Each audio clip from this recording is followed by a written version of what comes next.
L'histoire des pionniers de la météorologie est fascinante et complexe. Elle s'étend sur plusieurs siècles et inclut les contributions de scientifiques, d'observateurs et d'innovateurs.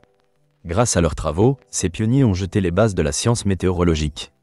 Au début, l'étude des phénomènes atmosphériques était liée aux croyances religieuses et mythologiques.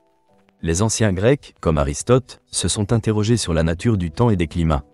Son ouvrage intitulé Meteorologica, écrit au IVe siècle avant notre ère, est l'un des premiers traités sur la météorologie. Aristote y propose une classification des phénomènes météorologiques. Bien que certaines de ses théories aient été erronées, il a ouvert la voie à une approche plus systématique de l'étude du temps. Au Moyen Âge, les contributions à la météorologie stagnent. Cependant, avec le début de la Renaissance, un nouvel élan se manifeste. La redécouverte des œuvres grecques et romaines, ainsi que l'essor de l'observation scientifique, stimule les chercheurs à étudier les conditions atmosphériques. L'Italie devient un foyer d'innovation avec des figures comme Léonard de Vinci. Bien qu'il ne soit pas un météorologue à proprement parler, ses observations sur les vents et les fluides influencent profondément la compréhension de l'atmosphère. Galileo Galilei, reconnu pour ses travaux en astronomie, développe également le thermomètre au XVIIe siècle. En inventant cet instrument, il offre un moyen de quantifier la température de l'air, essentiel pour l'étude des conditions météorologiques. Un tournant majeur se produit avec l'invention du baromètre par Evangelista Torricelli en 1643. C'est le premier instrument capable de mesurer la pression atmosphérique, et cela marque une avancée fondamentale. Torricelli découvre que l'air a du poids, permettant ainsi de comprendre l'importance de la pression atmosphérique dans les phénomènes météorologiques. Au XVIIIe siècle, la météorologie devient de plus en plus scientifique et systématique. Les travaux de Daniel Gabriel Fahrenheit et d'Anders Celsius sur les échelles de température apportent des normes essentielles. Fahrenheit invente le thermomètre à mercure, tandis que Celsius propose une échelle qui est encore utilisée aujourd'hui. Ces innovations unifient les méthodes de mesure et facilitent l'analyse des données météorologiques. À mesure que le XIXe siècle avance, la météorologie acquiert une dimension plus collaborative. En 1835, John Frederick Daniel conçoit l'hygromètre, permettant de mesurer l'humidité de l'air, ce qui est essentiel pour les prévisions météorologiques.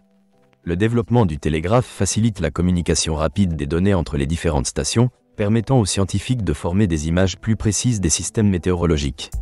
La première carte synoptique au monde est publiée en 1873 par James Gleicher. Cette période est également marquée par des pionniers tels qu'Adolphe Henry Weiss et William Ferrel. Weiss travaille sur les théories des vents et des cyclones, tandis que Ferrel élabore des modèles théoriques expliquant les mouvements atmosphériques, ce qui améliore la compréhension des systèmes météorologiques. À la fin du XIXe siècle, l'émergence des prévisions météorologiques modernes prend forme. En 1861, la première prévision du temps en Europe est réalisée en Grande-Bretagne, annonçant une nouvelle ère où la météo n'est pas seulement étudiée, mais également anticipée. Le XXe siècle apporte des changements radicaux grâce à l'avènement de l'informatique. Le développement des ordinateurs dans les années 1950 révolutionne l'analyse des statistiques météorologiques. Les modèles numériques deviennent des outils clés pour les prévisions. Les travaux de John von Neumann et d'autres mathématiciens sont essentiels à cette transformation, introduisant des modèles numériques capables de simuler des systèmes complexes, y compris ceux de l'atmosphère terrestre. Les progrès technologiques ne diminuent pas les contributions théoriques. Les traceurs de particules, les satellites et les radars permettent de rendre compte des phénomènes météorologiques d'une manière nouvelle. Des figures comme Edward Lorenz révolutionnent la météorologie avec leur découverte sur la théorie du chaos. Cela démontre que de petits changements dans un système complexe peuvent avoir des effets imprévisibles. La théorie du papillon illustre cette complexité. Un battement d'aile à un endroit peut provoquer une tempête ailleurs. Alfred Wegener propose la théorie de la dérive des continents. Bien que cela relève davantage de la géologie, il montre comment les systèmes météorologiques sont influencés par la configuration des continents. Cette perspective systémique est fondamentale pour comprendre les interactions globales au sein de l'atmosphère. À la fin du XXe siècle et au début du XXIe siècle, la prédiction météorologique devient plus précise grâce à l'intelligence artificielle et à l'apprentissage automatique.